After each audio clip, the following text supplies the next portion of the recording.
Today I'm going to show you how to make 3 amazing dairy-free coffee creamers from scratch. And at the end of the video, I'll be testing them in hot coffee, I'll be looking at taste, texture, and I'll be sharing with you some of my final thoughts, so definitely stick around for that.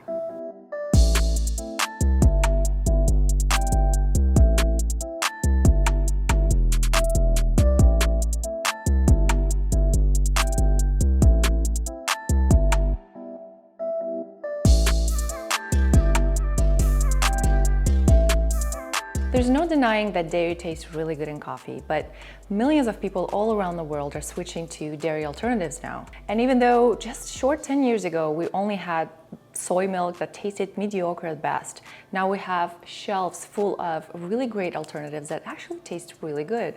So why are we going through the hassle of making our own nut milks and creamers if we can just run to the store and grab it from there? See, most of the store-bought creamers and milks have emulsifiers, thickeners, preservatives, aromas, and loads of sugar in them. For example, did you know that most of the almond milks have only 2% of almonds in them? It's mostly water and a lot of other unnecessary ingredients, many of which were linked to a lot of health issues. And even though there are many trusted brands out there, I usually prefer to make my own whenever possible, so hopefully this video shows you just how easy it is to make your own too. So without any further ado, let's begin. Okay, the first creamer I'm making today is cashew creamer. I've soaked these in warm water already for a few hours. It's going to soften them up and make them much more easy to blend. Because it's a creamer, the ratio I'm using is 1:2. 1 cup of cashews to 2 cups of filtered water. Keep in mind, if you're making milk and not creamer, you would use 1 cup of cashews to 3 cups of water. But I'm making a creamer today, so I am reducing the amount of water to make it more thick and concentrated. I'm also adding a pinch of salt, which helps to bring out natural sweetness of cashews, and a teaspoon of vanilla extract. I'm not using any sweeteners for this recipe, as I find cashews naturally sweet. Blend it on high for a few minutes, and then strain it with a nut milk bag. Now, straining isn't actually necessary for cashew creamer, but I personally prefer it as it makes the creamer even more silky and smooth. Transfer it into a clean airtight container and keep it in the fridge for up to 4 days. Next up is almond creamer. And just like with cashews, I've already soaked these in warm water for a few hours. Soaked almonds are going to expand, and it makes it much easier to take the skins off. This step is completely optional, but I recommend it if you have a little extra time on hand. It will create a more silky texture and a beautiful white color. For almond creamer, the ratio is exactly the same as with the cashew milk. 1 cup of soaked raw almonds to 2 cups of filtered water. I'm also adding some vanilla extract, a pinch of salt, and 1 date. Sometimes almond milk can have a small amount of bitterness to it, so sweetness from the date is going to soften it. Blend it on high for a few minutes, then strain it with a nut milk bag and transfer into a clean container. You can keep it in the fridge for up to 4 days. I get asked a lot about what to do with leftover pulp from almond milk. I usually dehydrate it in the oven and add it into baked goods or morning porridge, so you can definitely reuse it. And last but certainly not least, coconut creamer. For this recipe, I'm using dry shredded coconut flakes. Shredded coconut doesn't need to be soaked ahead of time, so it's one of those creamers that you can just whip up really quick. Okay, directly into a high-speed blender, add 1 cup of shredded coconut, 2 cups of warm filtered water, and a pinch of salt. Just like the cashews, coconut is naturally sweet, so there's no need for extra sweetness.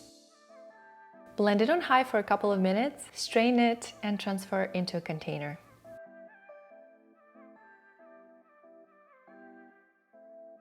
And just like the other creamers, you can keep this one in the fridge for 4 days. Okay, now that we have all 3 of our creamers ready, it's time for the ultimate test.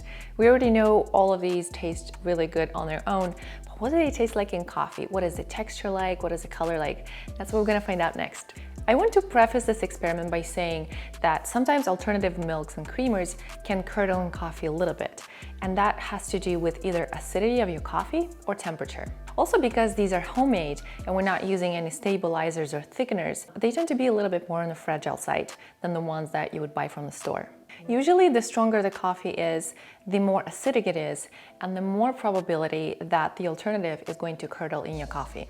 I personally don't find this to be a problem at all, because it can be easily fixed just by stirring your coffee, and it's going to be reincorporated again. I'll be showing you how the coffee behaves with each of these creamers in just a little bit. If you overheat it, however, it's going to split, and at this point it's beyond repair. So try not to overheat milk alternatives and creamers past 120 Fahrenheit or 50 Celsius. Lastly, don't add really cold creamer into piping hot coffee, because the drastic difference in temperature can also sometimes cause it to split and separate a little bit. All right, moving on. I've already made my coffee in a French press earlier and transferred it into thermos to keep it nice and hot. First up is cashew creamer. I'm going to warm it up on the stove first to 120 Fahrenheit. And remember that it will continue to heat up after it's off the heat, so stop right before it reaches the desired temperature. Now I'm going to froth it a bit, and for that I'm going to use French press. Just pump it for around 20 to 30 seconds until you get some air into it. It's definitely an arm workout, but the results are worth it. Cashew milk has a slight sweet taste, and it's less nutty than other nut milks.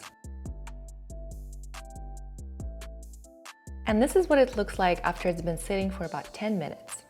And as I said earlier, this slight separation can be easily fixed just by mixing it.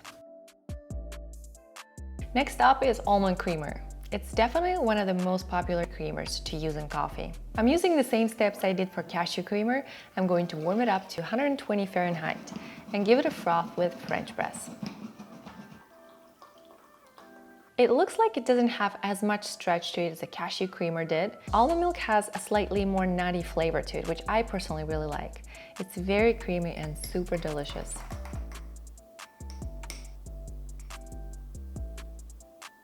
And this is what it looks like after it's been sitting for about 10 minutes.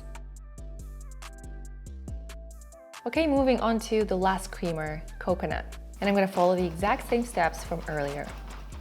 Coconut milk has a naturally dense consistency. It has a sweet, distinctive flavor that I really enjoy. However, some of you may not like it for this exact reason. And even though it's a very mild coconut flavor, some people find it a little bit overpowering. And this is what it looks like after 10 minutes.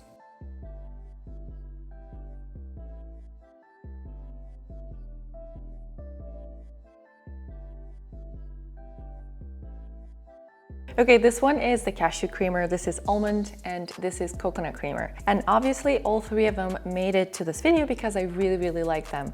But if I had to pick one, I would have to say my favorite would be the cashew creamer. First of all, cashew creamer tastes really good in coffee.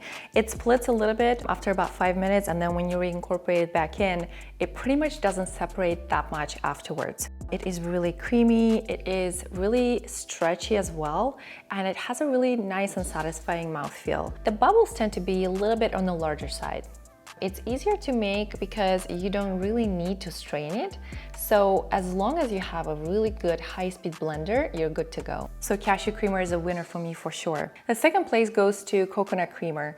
It is really creamy, it's fatty, it's really satisfying. And again, just like the cashew, it doesn't separate as much. The cashew milk and the almond milk, some people have sensitivities to or even allergies to, and coconut milk and coconut creamer seems to work for pretty much everyone. It doesn't create as much of a foam as almond and the cashew creamer does, but it has a little bit more of that microfoam consistency. The bubbles are not so airy, they're not so crunchy, they're more fine and just really thin. Almond creamer is the least favorite for me, although I really do enjoy it still. But compared to the cashew creamer and the coconut creamer, it has to be last. The taste is really great. It's creamy, it's really fatty, but I think the splitting is really obvious. It splits and separates quite a bit. Almond creamer is also a little bit more nut forward than the cashew creamer.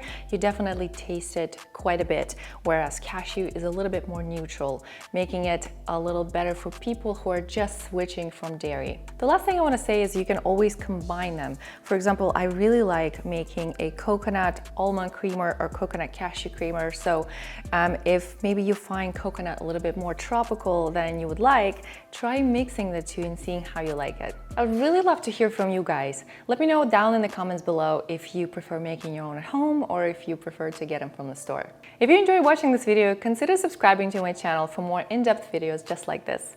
Thank you so much for watching, and I'll see you in the next one. Bye.